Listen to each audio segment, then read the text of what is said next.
Welcome to Politics Done Right. I am your host, Egberto Willies.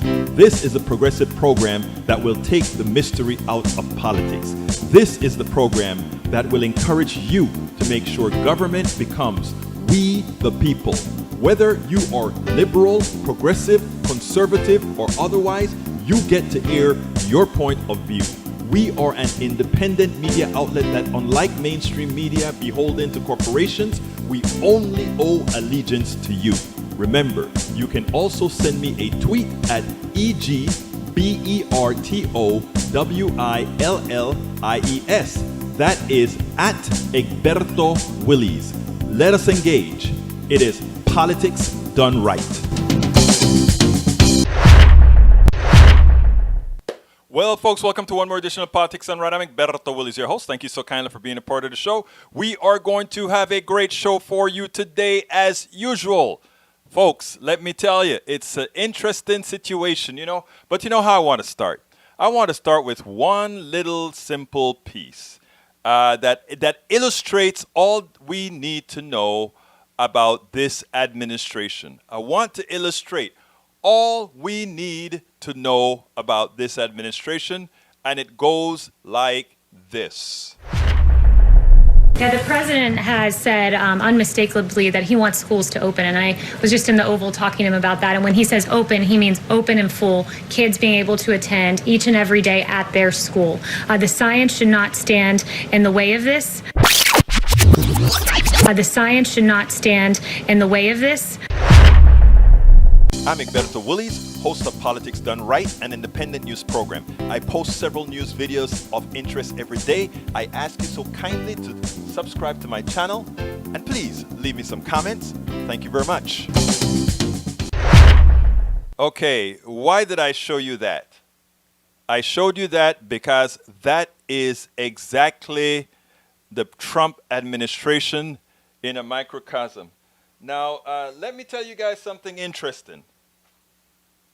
Where is it? Okay, here we go. I was told, by my wife, she said, why don't you put a suit on? I said, no, I'm not going to put a suit on. Said, okay. I said, but I'll compromise. And this was supposed to be my compromise, right? How you like it? A tie with my sports shirt. What I try to say is, we don't want to have people looking at suits for authority or for truth or whatever. We don't want people to start thinking about what that package is that truth comes out of, right? You don't want to have you want the articulation of one's words to determine if they are trustworthy or not. You want the proof of the articulation of those words. You know how the charlatanes used to go around. They want the snake oil salesperson. They put a nice suit on and they put a coat on, all that good stuff. And by doing that, what happens? By doing that, you suddenly get some faith in what's coming out of their mouth. And then they lie to you. That's who the Wall Street guys are. They have the best clothes on. They have the manicured fingers and everything. But they're stealing your money dry. And then you go to the other places, and suddenly, things are okay. Anyhow, what is the program about today? We have a lot to go over. I have a whole lot of videos to show because we're going to really start talking about stuff. Okay? Here is the stuff. Destroying the Republican Party. There are a lot of folks that are working on that right now. The coming middle class collapse. And helping the needy. And the helping the needy comes from a portion that we didn't finish yesterday because when Bobby Rodrigo, my friend who's out there in Oregon distributing food all over the place for the needy, he had some videos that he wanted to show me, but I didn't have the time to cut them up for your perusal. But I did it now, and I want to show you what's going on out there. So anyway, the Lincoln Project is intent on destroying the Trump Republican Party. The accelerated destruction of the middle class will continue exponentially in 14 days as cash-strapped Americans lose stimulus support. That second topic, I must admit, came from one of our listeners. I think it was, I don't remember the name of the listener who brought it up. I asked, what are you talking about? And he said, oh, remember that at the end of this month, all the money is gone. We all knew that. But we didn't think about, maybe we should give that subject a little bit more, give it some more impetus. Because the truth of the matter is, that is some serious stuff about to happen. And lo and behold, last night, Chris Hayes did a piece, which I cut a piece out of. And today, I think it was done by Katie Tur, and I cut a little piece of Katie Tur's work in there as well, because I think more than ever, we have to let people know in 15 days what's going to happen. You got to get on the backs of the politician. Anyway, the Republican Party is being hunted not for termination, but for reindoctrination. We are going to ask another question about that, and that is, let's find out exactly why that is going to be the case. Why is that going to be the case? And is there something that we have to that we must be aware of? But without further ado, let's go ahead and let Bobby speak, and then we'll take it from there, my brothers and my sisters. But the work that he's doing in Oregon is very, very important. So check this out, and when we'll take it on the other side. You see that view? Yeah, check out that view. Don't worry, I'm going to show you another view. As I turn right here, now you get to see some more reality.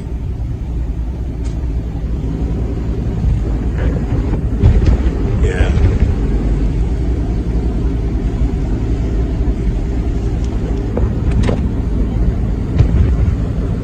Life itself.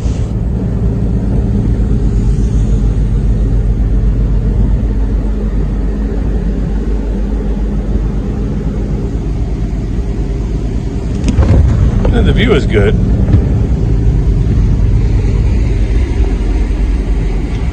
Until it's not.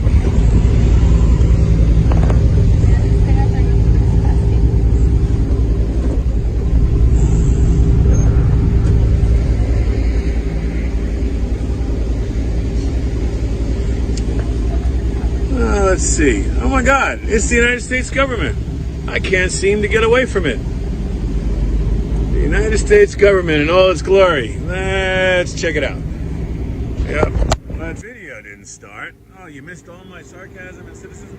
Well, I happen to be on United States government property again. So impressed. And you just missed Deborah. She is still with us, of course. She's the one who's showing me the lay of the land, some of the things that's going on, and of course validating the work that she's doing so everybody knows how important it is. But yeah, so I don't know, you tell me. And you know, and the interesting thing about it is that, you know, these are people who have a reason to see some change, you know. So, you know, as Deborah was talking about earlier, one of the important things she's doing is making sure that the head count is right and making sure these people can get registered to vote, because, you know, this is the United States of America, and they're on the United States of America property. You know, I mean, I think that's an important distinction here. And this is day one of boots on the ground, day one. So, excuse my cynicism, but I'm sure it'll stick with me for a minute.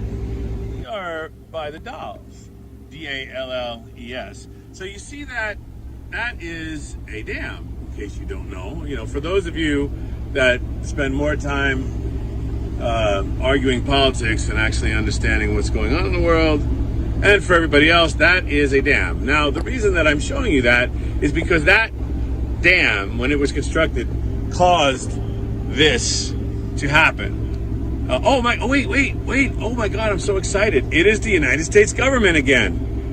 Well, U.S. government, but Lone Pine, and so please understand what that means. I want to show you something. So it says in lieu fishing site. So what that means, so just so we're clear as far as Native American communities are concerned, what that means in lieu of is because when they built two dams, this one and another one, when they built that dam, it literally flooded Native American communities. And these sites are now the replacement of those original Native American communities. And they have actually there's been legislation and all kinds of things to deal with this that has been ignored for decades. That is what you're seeing. Now, mind you, these United States government locations don't have electricity. They do not have, or they only have usually only one source of water. And if they have restrooms, it's a shared restroom. And of course, you see the rest of the shenanigans that are going on here. So, I mean, just saying. Yeah, so I want you to see the Lone Pine. There's the Lone Pine restaurant. How's that for a reality check? So this is, and just think of all the things that you take for granted. How about if you get sick, where are you getting your medicine from? Suppose you have to have refrigerated medicine. Where are you putting it? Because you don't have a refrigerator. Just saying. Reality check. We're checking on communities because we have food left over from the giveaway that we did. And we're at Cascade Locks right now. Go ahead and describe where we are, please. We're at the Cascade Locks treaty fishing in-lieu site, and this is where the fishermen camp when they're here fishing. Some people live here year-round, which is considered homeless. So this outreach effort is to help those people that live in in-lieu sites. Sometimes it looks like you're, coming into a third world country when you come into one of these sites. We have no electricity.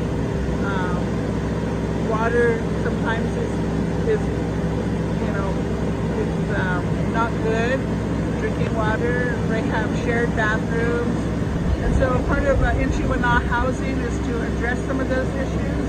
Right now, one of our projects is to the Census 2020 Native Census, trying to make sure the hard-to-count population of Native Americans living in these sites get counted in the census so that we can bring resources to this area, which are much needed.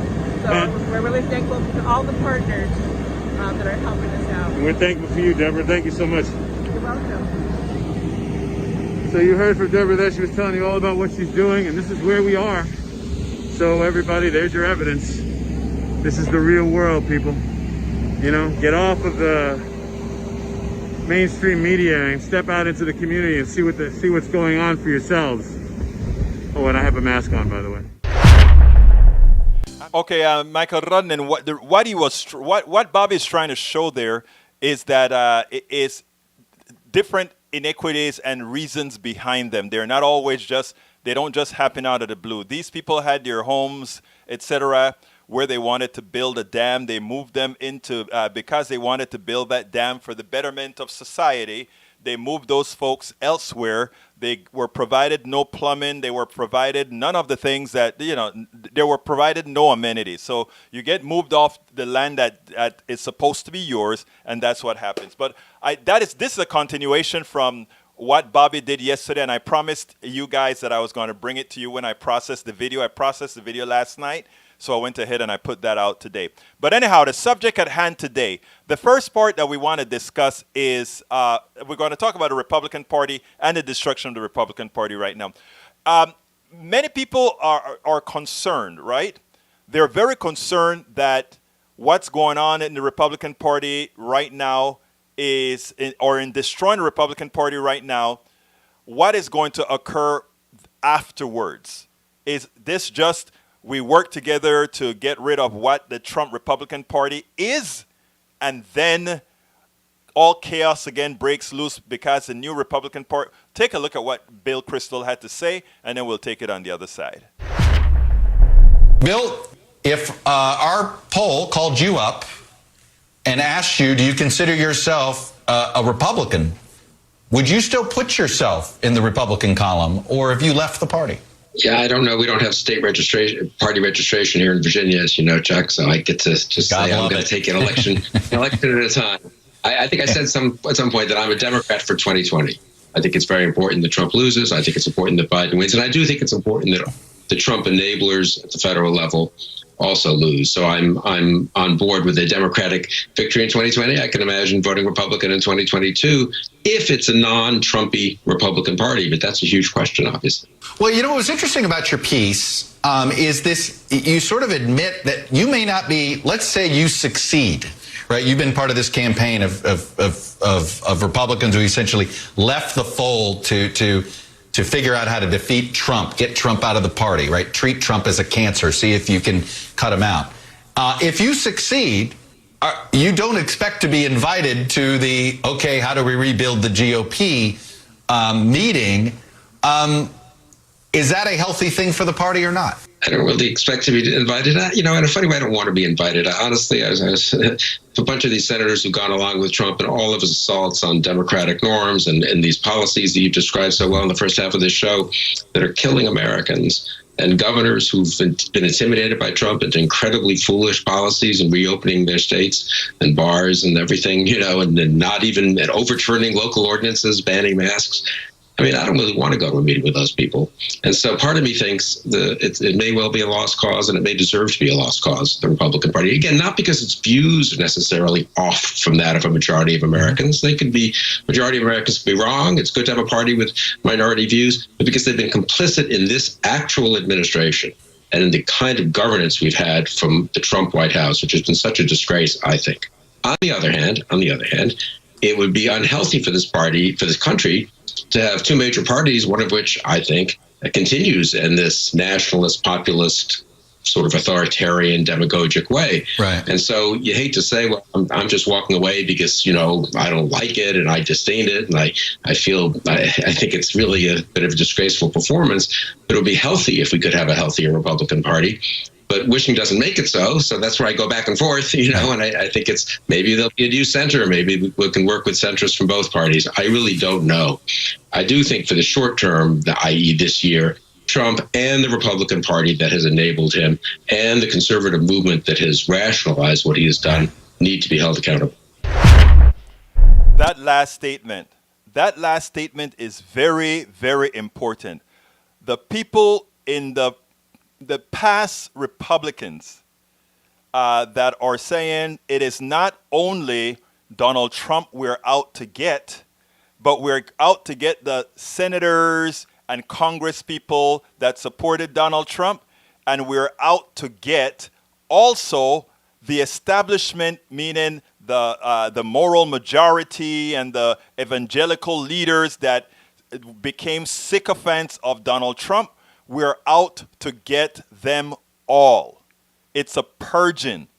That is what we're looking at right now. It's a purging to what we have seen as a disease. Look, there was always an issue with the Republican Party and the Democratic Party being different, but at the core, having the same contributors, in other words, not standing for the look, they were marginally right, marginally left, etc. But the viciousness of the right wing as they took over with Ronald Reagan, that created a different Republican Party that meant no progressive issues could get passed. No progressive issues could move forward. We could not become a more intelligent country again because they snuffed it all out. That you have Republicans now realizing that is a clear and present danger for the country.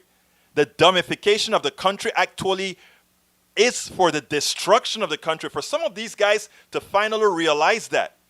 They're not only after Trump. They're after the party. Now, what comes after, I want to play this piece here because this is a thing that is of concern to many of us progressives. This is what we need to be concerned about. And it starts with folks like the Lincoln Project. So check this out. Dan Pfeiffer, co-host of the wildly popular Pod Save America, he asks this question in a new piece. I'm sure you've seen it. The Lincoln Project, friend, foe, or fraud?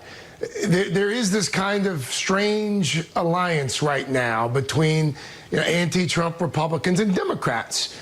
What happens to that alliance if the president does lose in November. How long does this strange marriage last?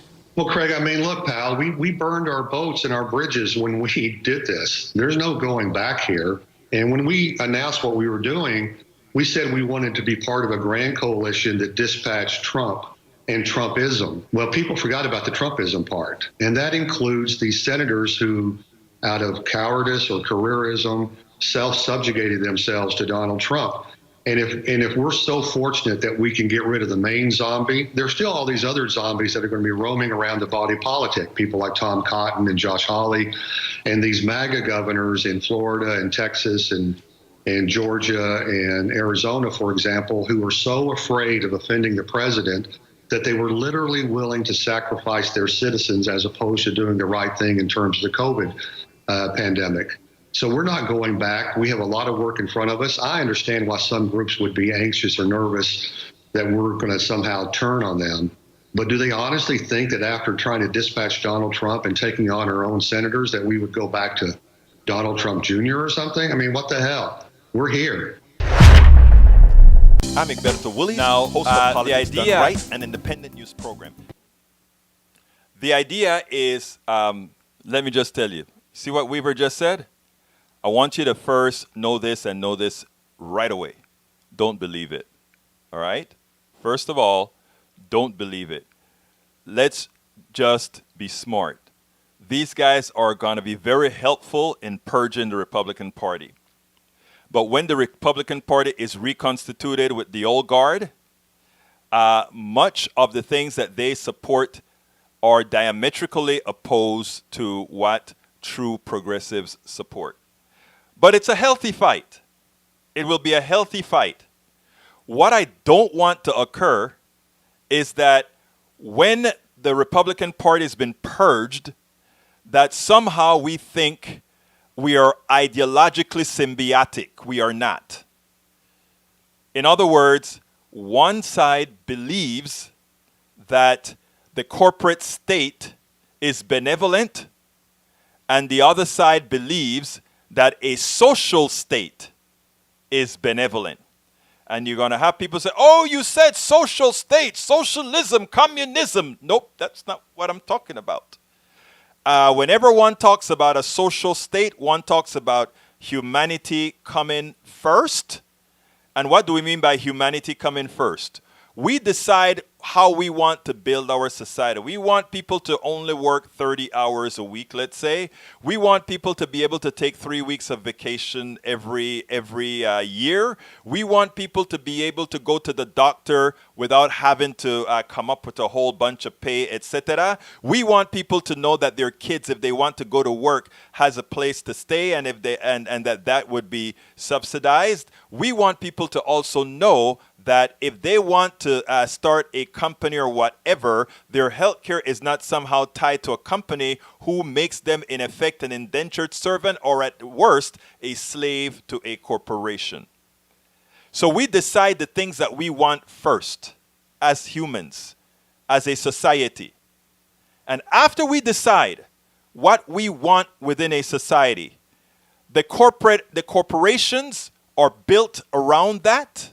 And not only are the corporations then built around that, their policies are intended, their policies are then made to make sure that those realizations of what we call a society is actually realized.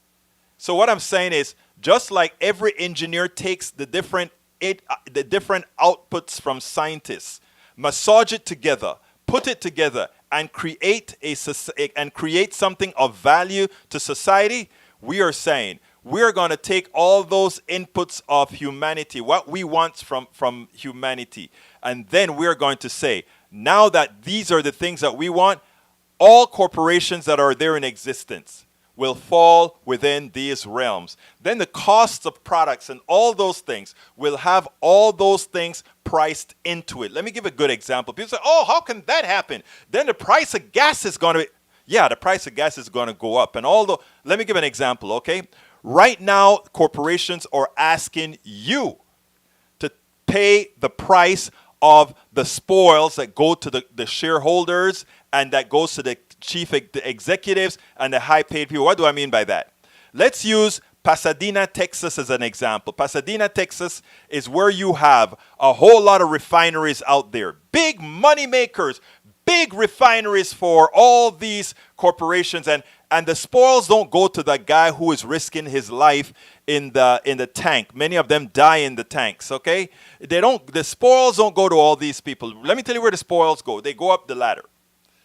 So when you buy it, they try to make the gas as cheap as possible so that you buy a lot of it. There's a line that they call, there's a break-even line based on price and volume, okay? And where those lines intersect is what they call the optimum price. I'm getting a little technical in economics right now, but I just want to let you know that there's an optimum price based on volume that these guys have, right? What I'm trying to tell you is this. That optimum price does not include human cost. It does not include the cost that they call externalities. What I mean is the following. All those people that live in Pasadena, they have to pay health insurance and all these other things, right?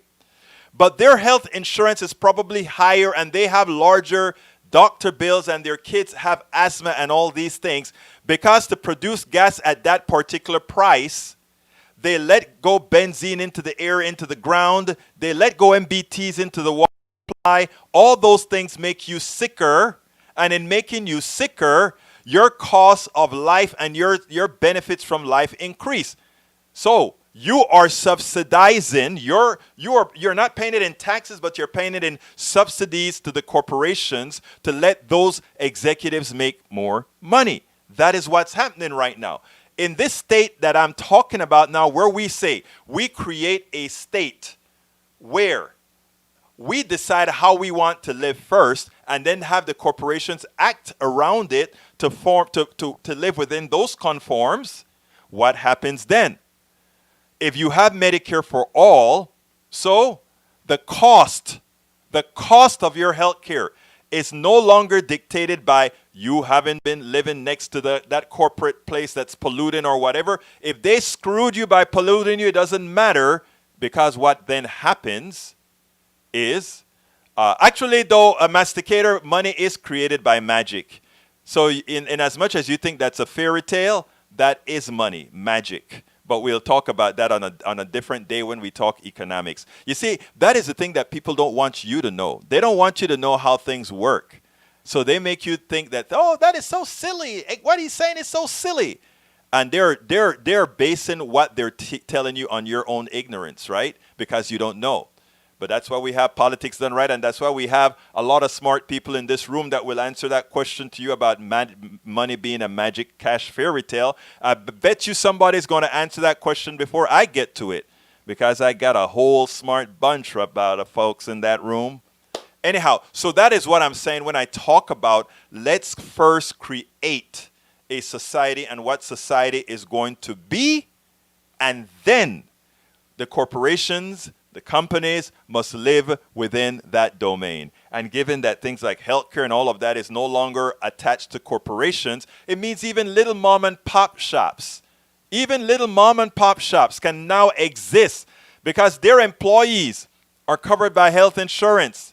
Their employees no longer have to say, I can't take care of my kids, so I can't come in and bake the bread this morning. If you have a company with 3 employees, that one employee that got sick or that one employee that doesn't have a place for their kids can suddenly cripple your business.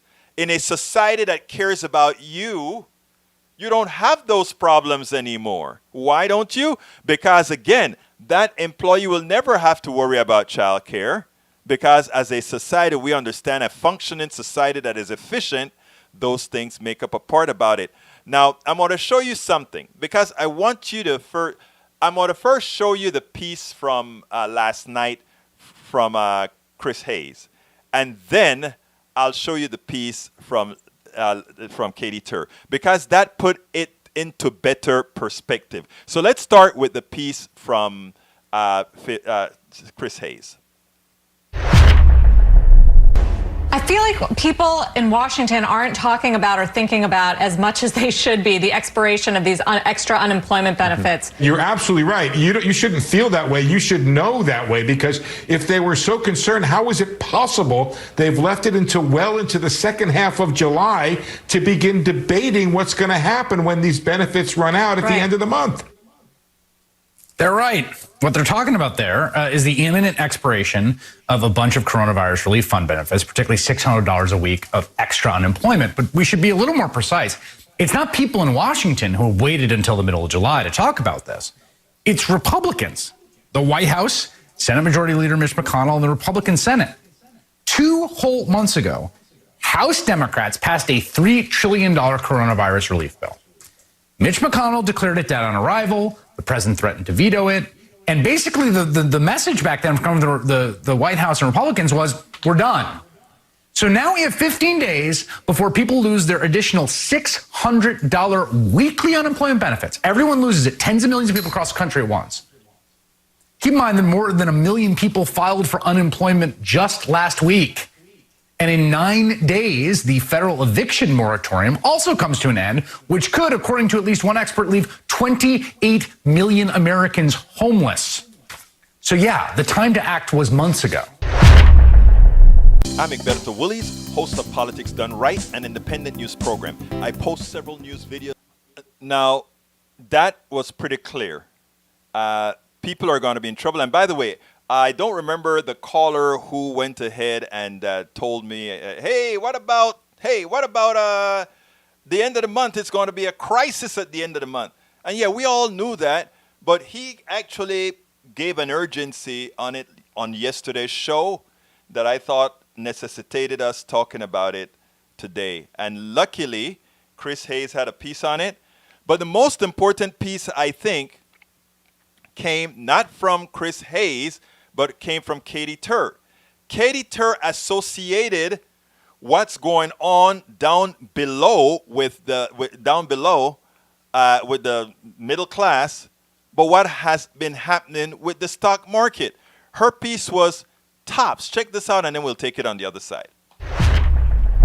Remember when Federal Reserve Chairman Jerome Powell warned that the U.S. economy was facing a downturn without modern precedent? He was right, of course. Yesterday, another 1.3 million people filed for unemployment insurance, far and away the worst week on record, except for the 16 weeks before it, each with more than 1 million people filing for benefits. But this week, we also learned that a downturn without modern precedent doesn't mean everyone is feeling so down. The 5 biggest investment banks on Wall Street are all profitable. Morgan Stanley just had the most profitable quarter in its history. And Goldman Sachs is on such a tear that one analyst described its earnings as almost indecent. But here's what's really unbelievable. The disconnect between Wall Street and Main Street, this gold rush on one while there are literal bread lines on the other, is not a bug in the system. It is a feature of the system. To soften the economic blow of the pandemic,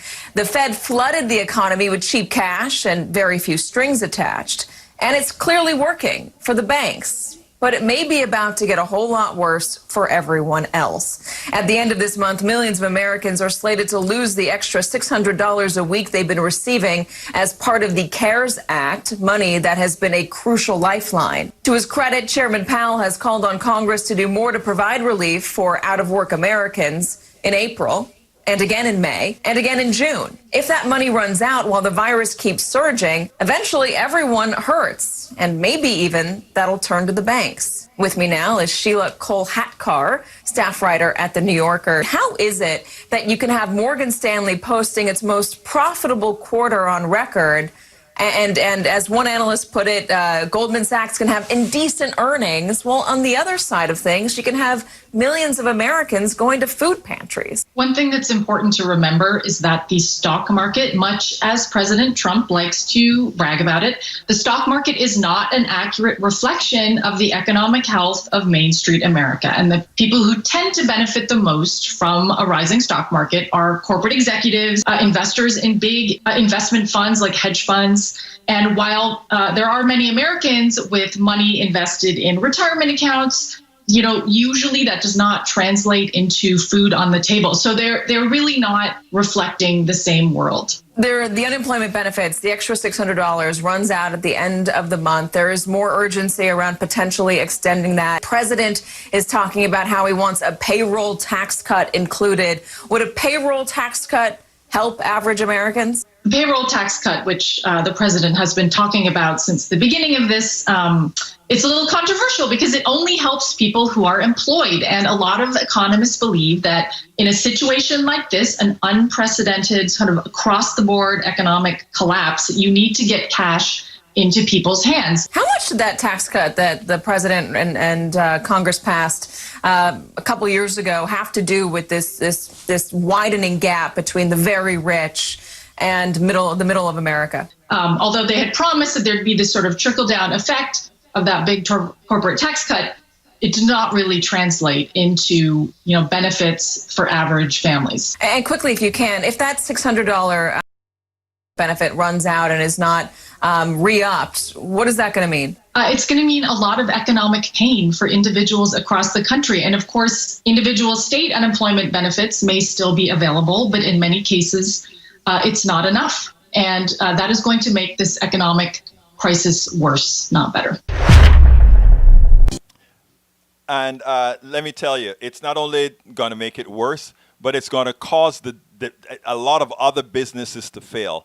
That $600 that was in that we have putting into the economy right now to buy bread is no longer going to buy the bread that we have buying a burger here and there. So you're going to see your McDonald's shutting down, your Burger King shutting down. I'm just using those as examples. There will probably be other ones, but it's probably the smaller ones that are going to shut down. The chains are probably going to be fine altogether, but those small places are going to shut down as money disappears. Look, I think it is important for people to understand the basic tenet of what she just spoke about.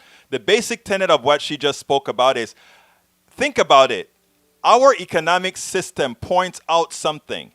As the mainstream suffers, they get a chance up at top to increase efficiencies that aren't otherwise available to them. And that is the reasons why you're seeing the stock market taking off. They can dump their workforce. That creates quite a few percentage points off their baseline that they wouldn't have otherwise done. They have a whole lot of other costs that they can get rid of. And then the stimulus, they got a much bigger share of the stimulus than the average American citizen that is roaming around inside of corporate America. Why? Because they have the necessary lobbyists to make sure that things work the way they want it to work. So anyway, I need to go ahead and start talking to the folks and the messages that you're putting out there now. So first of all, let me welcome everybody to the show. Michael Radnen, AVQ, Dimitri OG, ¿cómo estás? Si es viernes. Yes, it's Friday. Lee Grant, welcome aboard. Norman Reynolds, Survivors. Yes, sir. Let's see who else is here. Lawrence Sims, welcome aboard. Bruce Pollard, welcome aboard. Rose Williams, welcome aboard. Mike Cisak, welcome aboard. I saw Kathy C. Courtney, welcome aboard. Who else is here? Para ver. Masticator. Welcome. Masticator is out here to give me hell today. And you know what? I'm going to start out with giving Masticator hell with explanations of some of the things that he pointed out. Jesus, welcome aboard. Let's see who else is here. David Day, welcome aboard. And if I missed you, just kind of send me another message and I will definitely call you out. Anyway, Masticator had a message for me, and I think Rudnan did a good answer for it, but I want to expand on that, okay?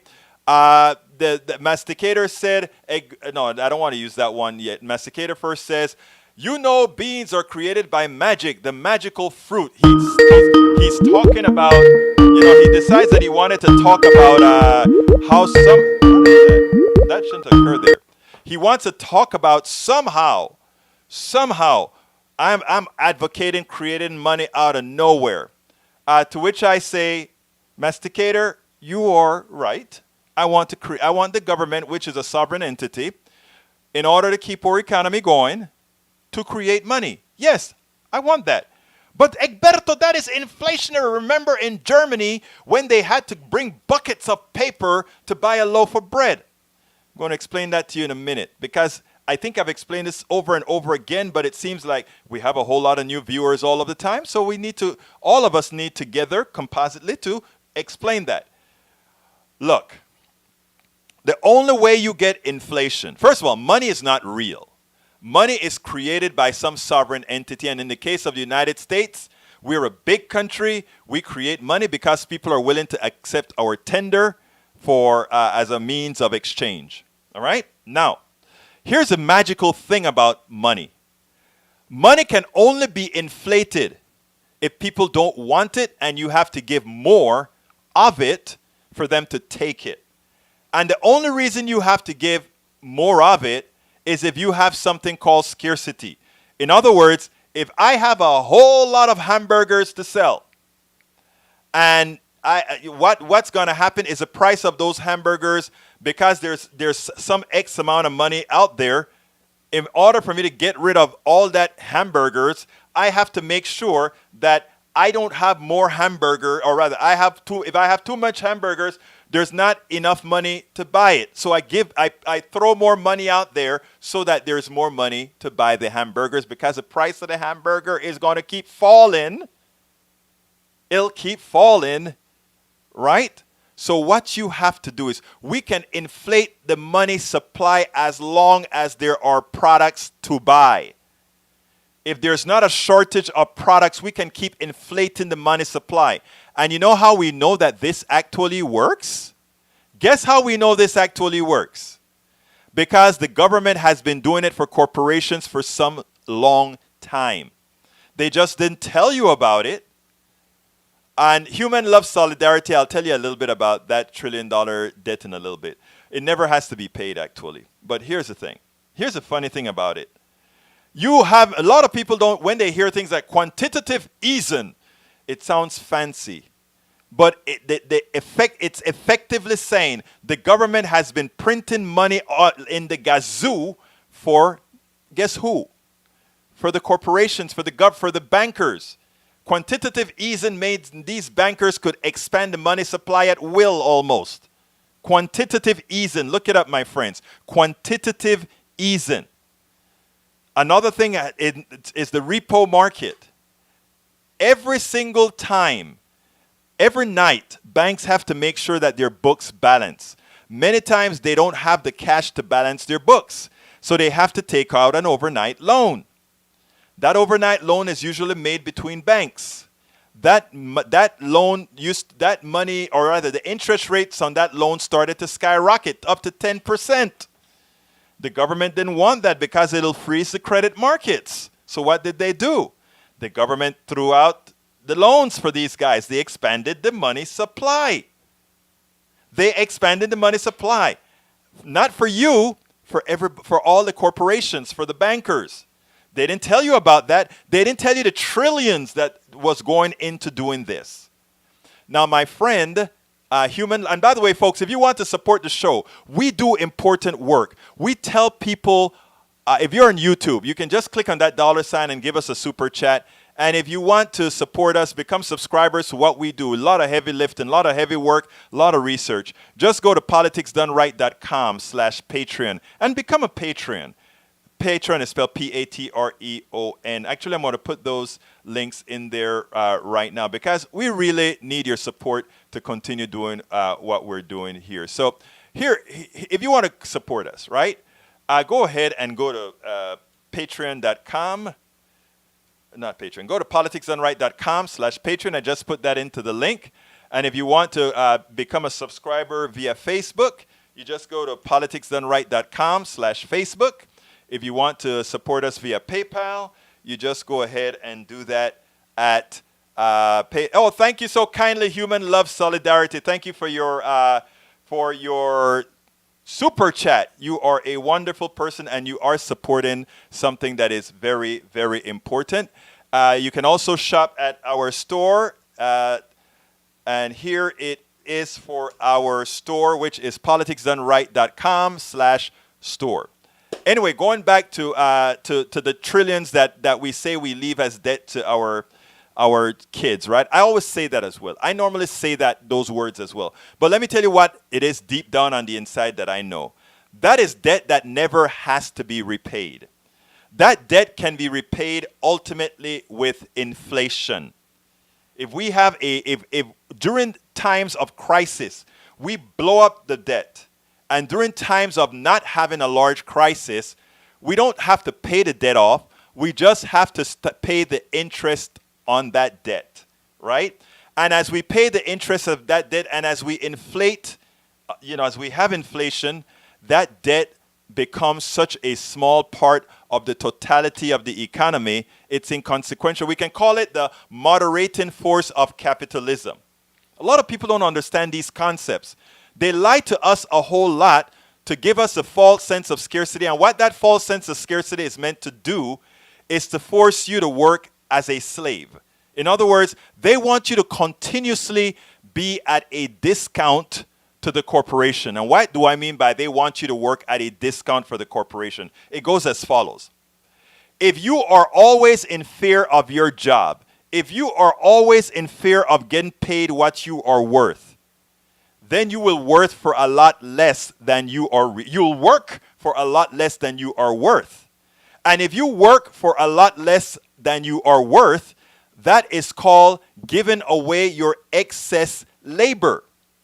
And who owns your excess labor? Your employer. Your employer owns your excess labor. And that is, so what I try to instruct people on, right, is to tell them, when you see Jeff Bezos is worth $100 billion, even though 6 months ago he was only worth $50 billion after he gave his other half to his wife, right? That $50 billion increase is the money that he didn't pay you that you were worth. And once we start understanding our real worth, there's somebody who left a message in here that said something to the effect of, I don't recall what the message is. I'll get to it later on. Jesus says, let's see, isn't deflation when something costs less because it's done more efficient and kills job? That is efficiency. That is efficiency. And what efficiency should do for us, Jesus, is it should give us a shorter work week. But right now, what efficiency has given Americans, and if you take a look at what they tell you when you look at you read the stock books and all of that, they'll say, well, America has become a lot more efficient. They call it productivity. That's how they refer to it. America has large productivity increases. Well, if we have large productivity increases, one of two things can happen. They can pay you more out of the productivity, or they can have you work shorter work weeks and have more employees. I think a balance of both would be best for society. In other words, work a little bit less, and not only work a little bit less, but also make a little bit more. But right now, productivity increases go to the extremely high salaries of the executives. It goes to the extremely high dividends paid to the shareholders who are sitting down at their pools drinking their tea as you risk your life, as you risk your lungs, as you risk your well-being. That is the definition of capitalism. You don't matter. The only people, and I am not saying this, ask Milton Friedman, the new master of capitalism who taught the Chicago boys, the University of Chicago, who exported this whole thing to Chile. Look at what's going on in Chile. They've even privatized water in Chile, which is what they're trying to do here. That is what I don't remember the name of the billionaire here in Texas is doing. Well, he's dead now, but privatizing water. Privatizing everything. That is what they're doing in Nigeria. In Nigeria, you can't get clean water. The government does not invest in clean water plants. You know why? The corporations have convinced them that there's another model. That model is to bottle water and sell water in bottles. So you now get Nigerians not drinking their tap water, but they are loaded. Nestle and all these other big corporations are telling the government, don't collect taxes to make cheap water for all water that costs pennies. Sell them a water bottle for 50 cents or $1. But if we were to have the water plants that society pays for, that gallon of water costs you less than what a thousand gallons of water costs you less than what it costs a gallon of bottled water. And at that, you then pollute the oceans with the plastics that you create for bottling the water, and then the private company comes back again and say, okay, we will start charging you to clean up the ocean that we destroyed because we sold you bottled water, because we told the government not to charge any more taxes to create water plants. That would have obfuscated the necessity for having bottled water. And I use this for bottled water, but we can use this for product after product after product after product, how they use you. You see, my brothers and my sisters? But on regular TV, they're not going to tell this full story, because Nestle advertises on regular TV and Aquafina advertises on regular TV and all of these. So letting you know how it is cheaper for you to pay a tax to have a water treatment center that produces water of quality many times better than bottled water. It is cheaper. But in order to create a cost center for a corporation, you get bottled water. Now, this is a capitalism thing, right? The same thing happens with medicines, right? I was listening on an NPR this morning, and in as much as we know how dangerous the opioid epidemic is, doctors are still prescribing opioids in large numbers for a sprained ankle, for a sprained knee. Why? Because they have incentives to do so. It's not about doing good for society. We have to realize that unregulated capitalism is in direct conflict with humanity. In order to enrich 0.1%, in order to make a large percentage of a 10% very well-being, and the next 20% livable, and the 80% suffer the risk of feeling as indentured servants. That we have people who protect that system at all costs. So it shows how effective indoctrination via the Powell Manifesto. If you go to my website, egbertowillies.com, do a search on Powell Manifesto. And just don't read the Powell Manifesto only. I've written documents that reference the Powell Manifesto and exactly what it really means. Check it out, please. And the reason I'm asking you to check these out is these are things that they don't want you to know. The Powell Manifesto says look, progressiveness is getting Americans smart. They're going to realize that we are taking their excess labor. They're going to realize that we are stealing from them. They're going to realize that they're working for us at a discount. We can't let them understand that. We have to create the Heritage Foundation to confuse them. We have to go into the schools and confuse them. We have to pay these ministers a lot of money so that, given that people follow ministers, people follow their reverends, their pastors. They have faith in their pastors. I'm not going to knock faith. I'm going to knock the pastors, because faith can be a good thing if it's done for good. My wife's pastor, he does some great work in the community. I don't go to church. I'm a humanist. But the work that he does in the community speaks well of what he does, speaks well of his heart. But these ministers that cannot be considered anything other than opportunist animals, that they prey on people like tigers, or they prey on you.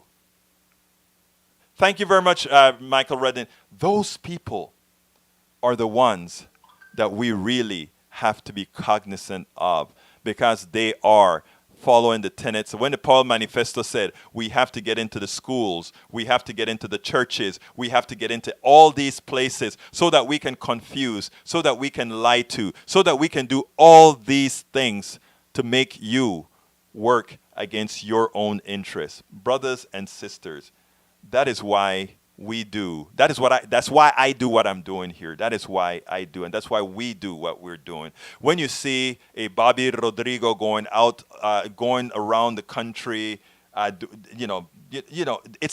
hard work. When you see all these folks that are out there, these activists that are out there saying there is a better way. There is a better way, and coronavirus is giving us the opportunity. Make sure to keep us on air so that we can use. Look. The sacrificial lambs of America are the currently 140,000 people who have died from the coronavirus. They are now our heroes.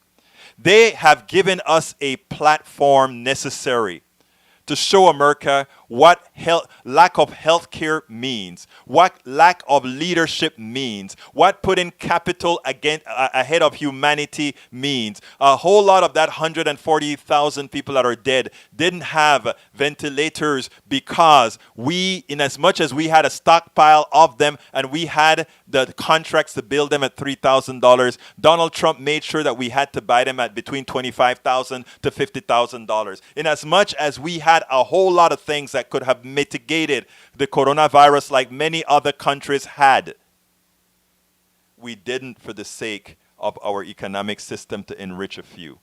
Keep us on air. Please, if you're on YouTube, consider doing what our good friend just did.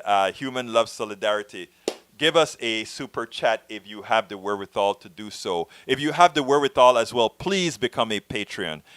Please support us at our Patreon, and that is at politicsdoneright.com/Patreon. You can become you can also join us on Facebook. Please subscribe on Facebook. Facebook just gave us the green light to accept memberships on Facebook, so we only have a few. We need quite a few more, so please go to politicsdoneright.com/Facebook. Please also consider shopping at our store. That is politicsdoneright.com/store. I think we will make it through the week without exploding. Bruce, we're not going to explode. Bruce, we're going to do great. Look, I am so positive. I am not a person that is saying the sky is falling. I am not saying that. Although, somebody is saying that, let me play one more thing for you. Somebody is saying the sky is falling, and guess who it is? It is Mary Trump. Check out what she had to say. To us with our colleague Rachel Maddow last night on what would be the long-term effects of her uncle's re-election. This is beyond partisanship. This is so beyond party. We need to be thinking about this as Americans. We need to be thinking about who we want to be as a people going forward.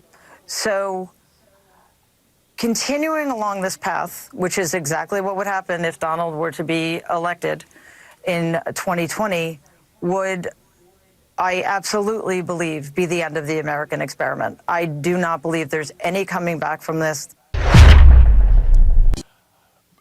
She said if Trump is reelected, I don't think Trump is going to be reelected. But let me give a positive to people. I don't want people to be fearing anything.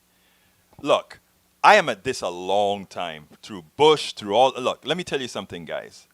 It is all about a continuous fight. Okay? It's always a. Bruce says, I'm a scientist and I wear a hat to beware of the sky falling. I hear you, brother. And Rose says, you don't have to be religious to appreciate Matthew 21:12-13. And Jesus went into the temple of God and cast out all them that sold and bought in the temple. I remember that. And overthrew the tables of the money changers and the seats of them that sold doves, and said unto them, it is written, my house shall be called the house of prayer, but ye have made it a den of thieves. Wow, you mean he hasn't in favor of the fat cat businessmen and bankers? That is apropos, Rose Williams. And with that, we are closing out Politics Done Right. I thank you so kindly for being here with us today. I couldn't do this without you at all. And Mike Cesek believed Trump will be reelected by a landslide. I know that Trump will be defeated in a landslide. But you know what, folks? All our listeners, I want you to stay positive. I want you to know that the fight continues and there are people out there that will remain in the fight, will remain to keep you on your toes for what needs to happen. My name is Egberto Willies. This is Politics Done Right, and you know how I end this baby. I am what? Out!